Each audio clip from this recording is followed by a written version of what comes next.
Доброго дня. Good afternoon, everybody.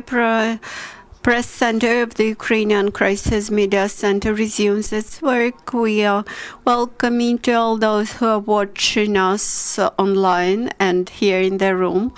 And the topic is torture in Ukraine, a myth or reality. We have Mykola Karpiuk, head of the Ukrainian Center for the Prevention of Torture, Volodymyr Balukh, board member, Ukrainian Center for the Prevention of Torture, and Volodymyr Mamalyga, moderator. Good afternoon, ladies and gentlemen. We're happy to inform you about the establishment of the Ukrainian Center for Torture Prevention. And despite our Euro-Atlantic aspirations, nevertheless, tortures remain one of the realities of our life. And unfortunately, tortures still exist in penitentiary institutions, in psychoneurological institutions. That's why we decided to establish this Center for Prevention of Torture and protect the victims of torture from inhuman treatment, and also offer social and psychological rehabilitation for victims, for those who come back from closed institutions. Quite often those people are unable to accommodate in society. And with this, I would like to give the floor to Mr. Mykola Karpiuk. Good afternoon, ladies and gentlemen. Let me congratulate you with the festival. When it comes to penitentiary system, when it comes to Ukrainian regulations against tortures, I would like to draw your attention to such thing as a law, is a legislation. Actually, each law is does not mean the punishment itself. It only regulates some sphere. It sets the rules, setting the boundaries for your own personality and ensuring the rights of other personalities. And that's why each regulations existing in society is to ensure the rights and requirements of people. Then I would like to draw your attention to such a notion as deprivation of freedom. Freedom means that you can make decisions by yourself. You may decide freely whether to act or not to act. Your free will is the main characteristic which makes you similar to God, actually. When you are deprived from freedom, you are actually deprived from dignity. This is contrary to your godish features.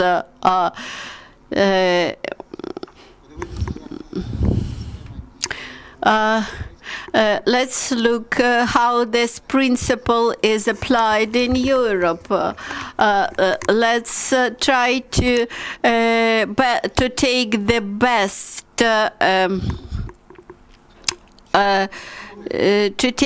best examples and try to apply it in Ukraine. I experienced tortures myself. Fortunately, it was not in Ukraine, but in other country, but I believe that Ukrainian system is very much similar to that one which existed in Soviet times throughout the entire territory of the Soviet Union.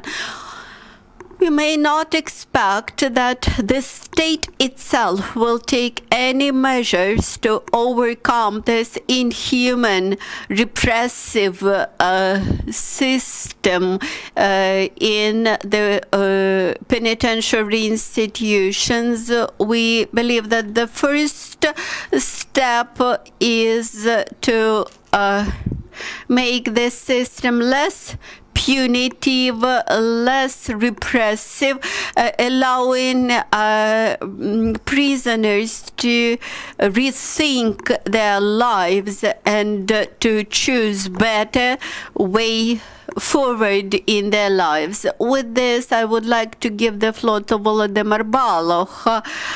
Good afternoon, everybody.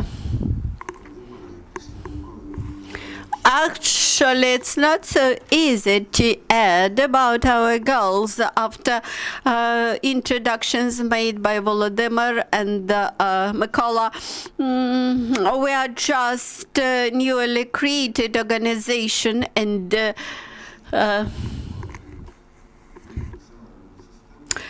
the only thing probably which I would like to mention, in order to reform penitentiary system in Ukraine, the reform of the penitentiary system per se is not enough,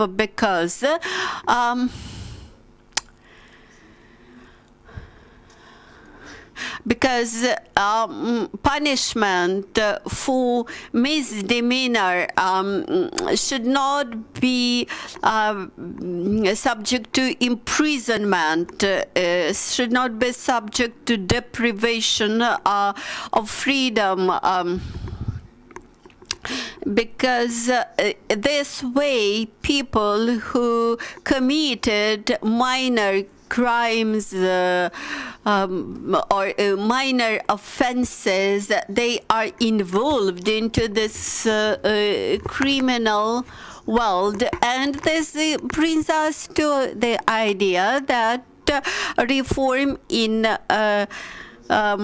legislation should go hand in hand with the penitentiary system reform. That's why we have created our organization, in order to ensure inner logic in this reform, in order to add more rational to it, and in order to involve society into the process. We have to accumulate data to produce evidence and understand the picture of the reality, and understand where the urgent measures are needed. Thank you, Volodymyr. I would like to add that our efforts, of course, would not be enough. That's why we will appeal to broad public, to activists from civil society, to NGOs, to foreign NGOs. For example, when you read in social network that 3 veterans of the ATO campaign are under investigation or in prisons, and who would defend them? But they are defended. They have lawyers. They have those who take care. But those people mainly are deprived, not only deprived of freedom, but they are being tortured, and with a tornado episode, we understood that those people were heavily tortured while remaining in imprisonment. In Lukyanivka prison, some people stay behind the bars who are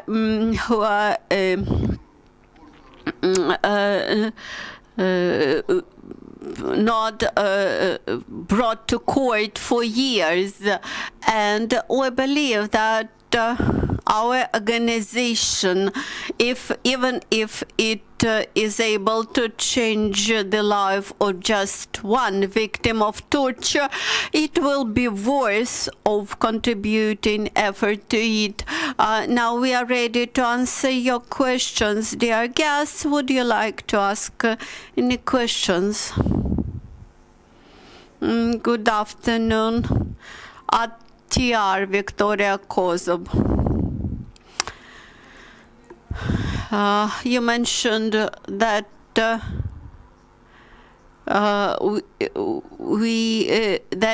thinking about deprivation of freedom, we should look at the European experience. I do not accept this word deprivation of freedom. Our ancestors, our predecessors, they did not perceive the term imprisonment because they believed they were Cossacks, and they believed that they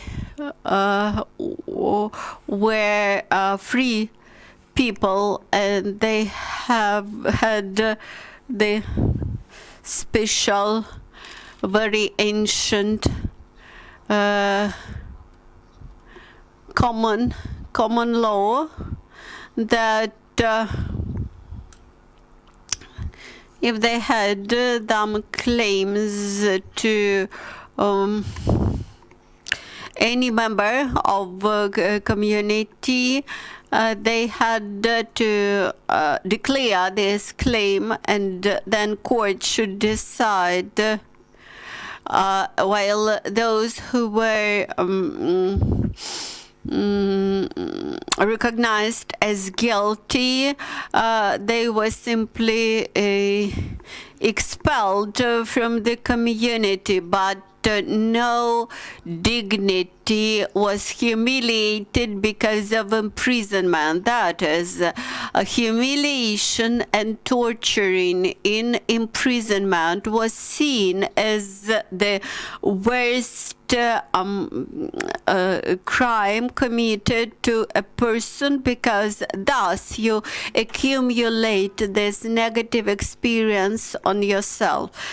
I do not know how imprisonment could be substituted today, with what it could be substituted.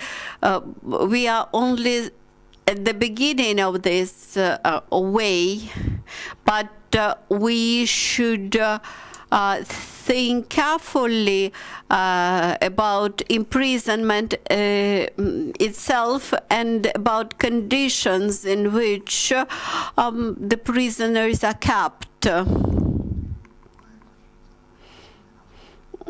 Here I'm looking at Scandinavian countries, at Sweden, where convicted persons are not kept in prisons. They have a possibility to fulfill the punishment,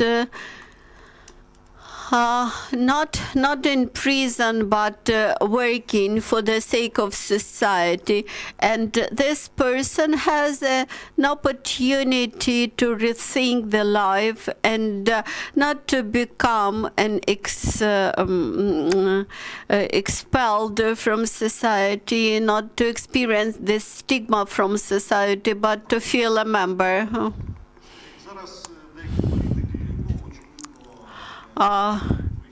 My question is as follows. Some politicians currently suggest to revive the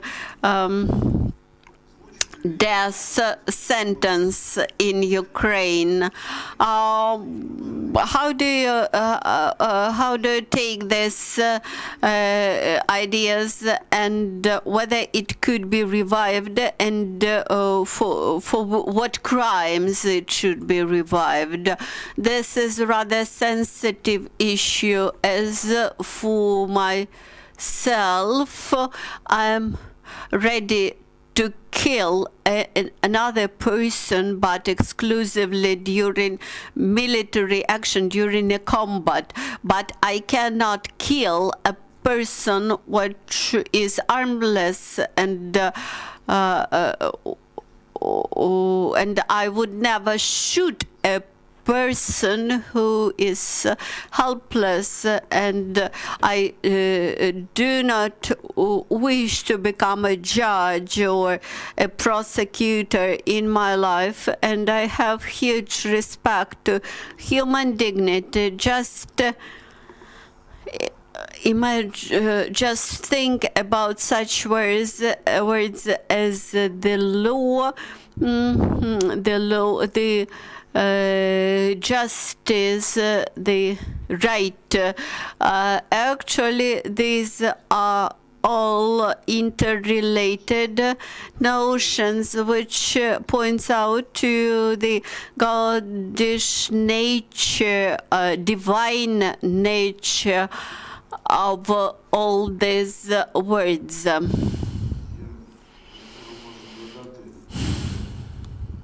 I could add that if you analyze the attitude of our former generations towards criminals or offenders,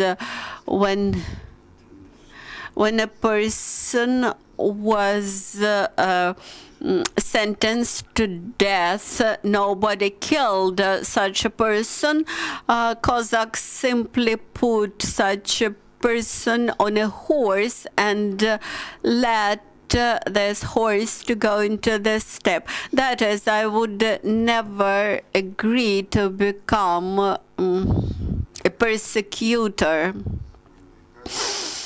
That's why the death sentence also is not for me. Once during my imprisonment, I met a person from Belarus who had been transported to Belarus, and that man clearly understood that his crime in Belarus will be subject to death sentence.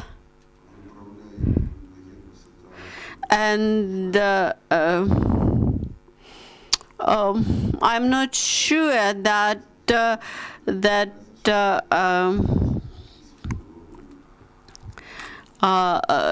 this death sentence would produce positive results for the criminal situation in the country.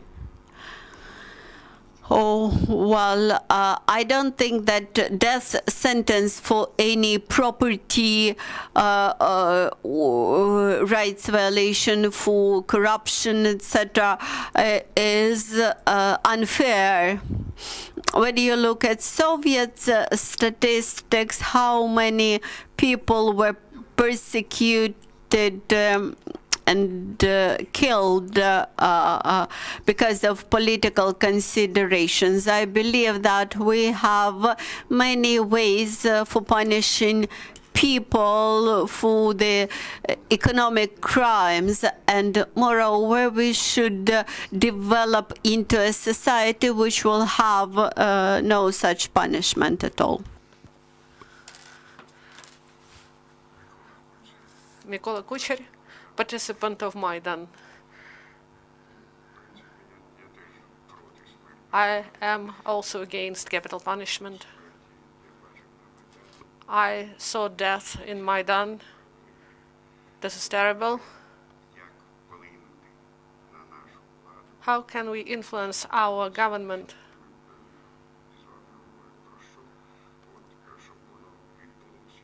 in order to make positive change? How can we influence in reality on the power?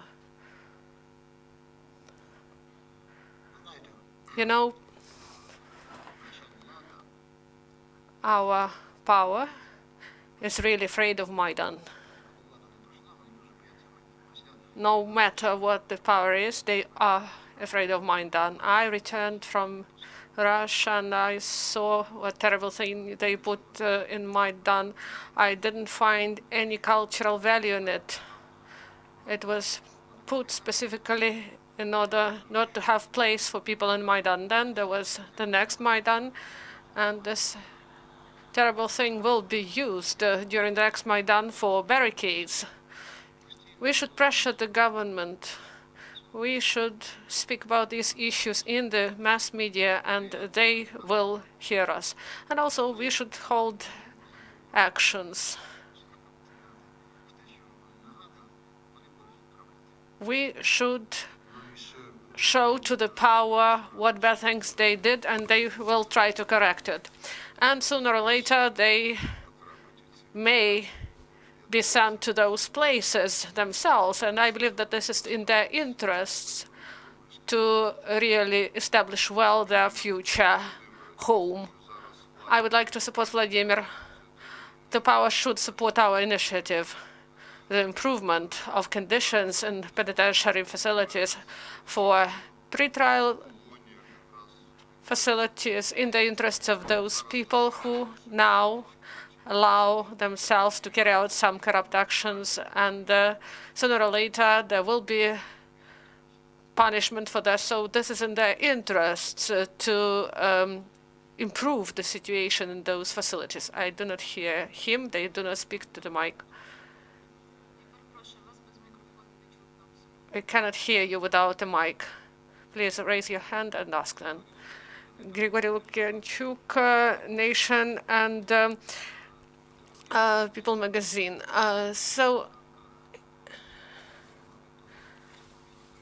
before war with Russia, we saw that in Solovki Island,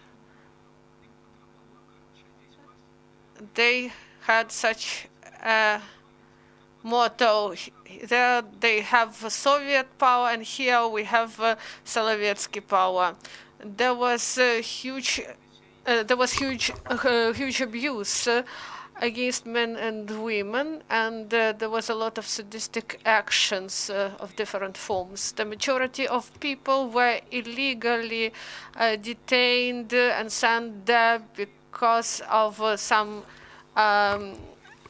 abuse of power, and there was terror against political opponents during Stalin's time, and they had such a cynical motto: if a person under pressure, under some torture, if they recognize some crime, whether it was done or not, then they believed that this was a real crime. And for example, digging some trenches from India to Moscow in order to commit some terror attacks, some fantastic things were mentioned. And Stalin and the KGB later on, and penitentiary facilities, they used all the measures to get evidence from the victims to deprive people of their liberty.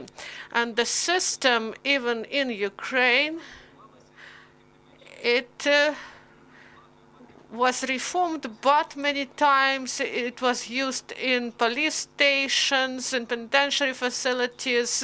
How can we transform this penitentiary system in order to stop these things or to reduce these violations? About the first part of the question, Maybe I should say it clearly. For this, we should reform not only penitentiary system, there should be the reform of judiciary, courts, law enforcement bodies should be reformed in order to prevent this illegal sentencing of people, in order not to send people to jail illegally. The main is to provide reform to the penitentiary system, and there should be a locomotive. Society should understand that something should be done with it.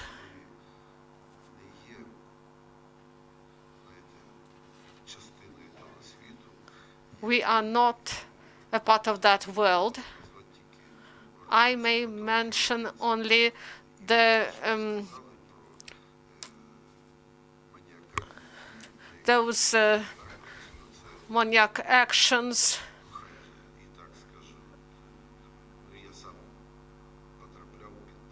and I was under pressure. I saw faces and eyes of those people who really get satisfaction from these actions, and there should be social resonance, media resonance.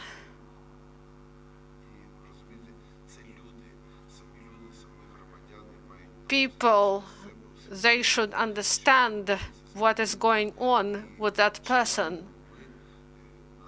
whether we should just look at it or we should do something about it.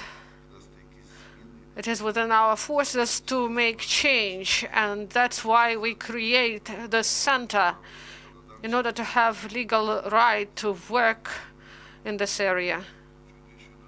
I would like to add, imagine that such people exist, those who torture people, those who are under trial, who are in custody, who are just detained. After this, they go home. They take their children from kindergarten. They smile to their wife. They speak with elderly women. They joke with the cashier at the store, and they believe that everything is okay because they believe that no one knows about it. And they just leave it behind those doors at their work. So they should know that everyone will know about their actions. And nurses at kindergartens and shop assistants and their neighbors, there should be monitoring, there should be transparency.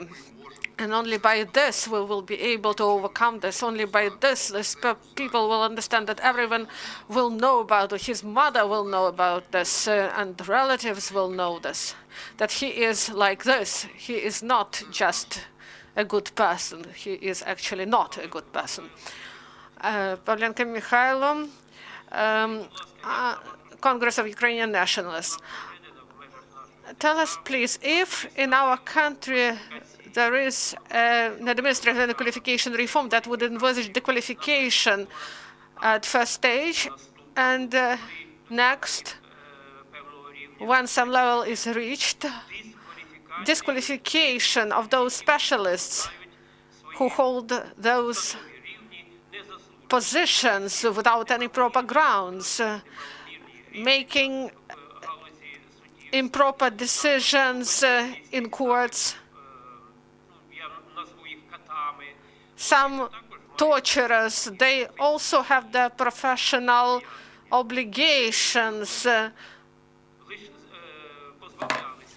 These people should be prevented from making these actions. Without this capital punishment, will it bring positive result, actually? I would like to add to what you've said. There is a problem that is going from the Soviet times. When a person is illegally deprived of liberty, they opened the legal case, and, for example, a person stole something, and they added at the cases to the case of this person. So someone is promoted because of this, and the judges and prosecutors, they promote themselves by these illegal actions, and there should be proper responsibility if a person is illegally incarcerated, if there are improper verdicts, then these people should also bear responsibility of those people who were involved in such cases. I would like to add reform of the system of courts. It is now being done. All the presidents spoke about reform of justice system. Everyone discusses this issue, but the system was not changed. We see the same judges. We saw it during Soviet times. So now they get older and their children go to court. The system should be changed. First, there should be a draft, and then there should be a reform of the system. New power comes, and we do not know what results will be. For example, we build a building for 25 years, but we do not know how it will look like after it is built. So this is the issue of the state, of the concept of the state, and the concept of the state building. This should be done. Next question. Sergei Grinchuk, Ukrainian nation self-defense. The main problem is that in Ukraine, we do not have civil society. Each family is sitting in the kitchen and they speak about bad life, but they do not want to go to the street and fight for their rights. That's why I believe that for us it will be really difficult to change something.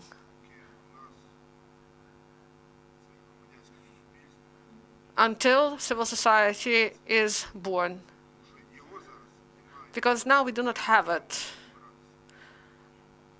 Because we need someone to rely on.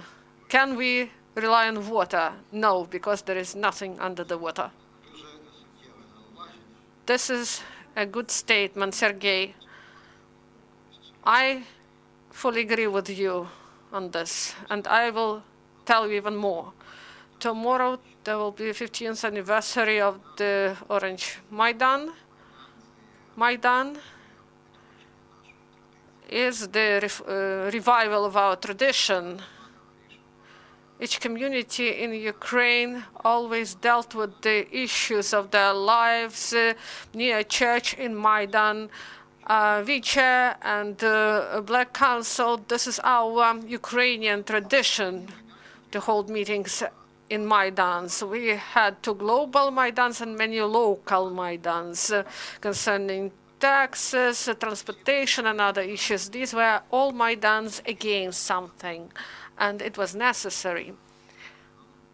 But we need to think that we should form Maidans for something.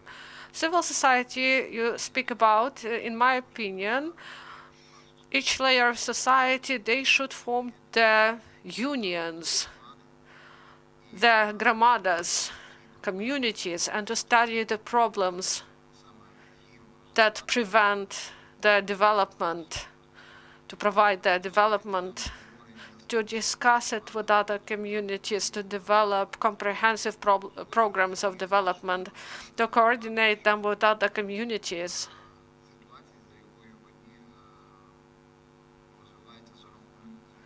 And they should help each other. There should be all Ukrainian Maidan, and they should approve some things. We should have Gramada system. We should have system Maidan for something. And there should be unification of gramadas, of communities, and this will be our civil society. I would like to add, I disagree with the argument that Ukraine doesn't have the civil society, that it was not born. I believe that it has been born. It was difficult. Maybe it is not very dynamic in its development. We want it to develop much faster, but I believe that the problem is not in the fact that we do not have such a society, but it is really fragmented.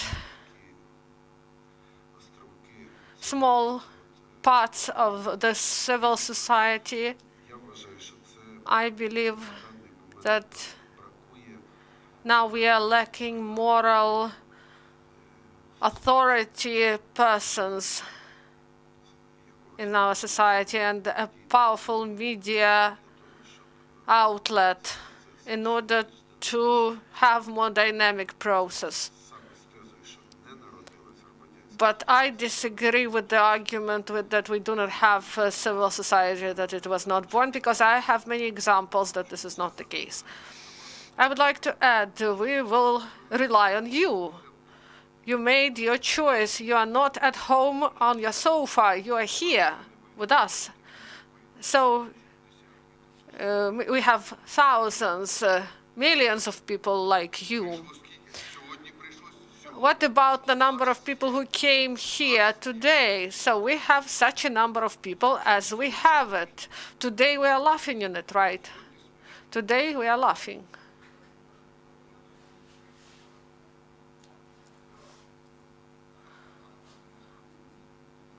So 30 or 40 people go to the presidential administration. So this is the respect to the administration of the president. Good afternoon, Savchuk Irina, Heavenly Hundreds Heroes website.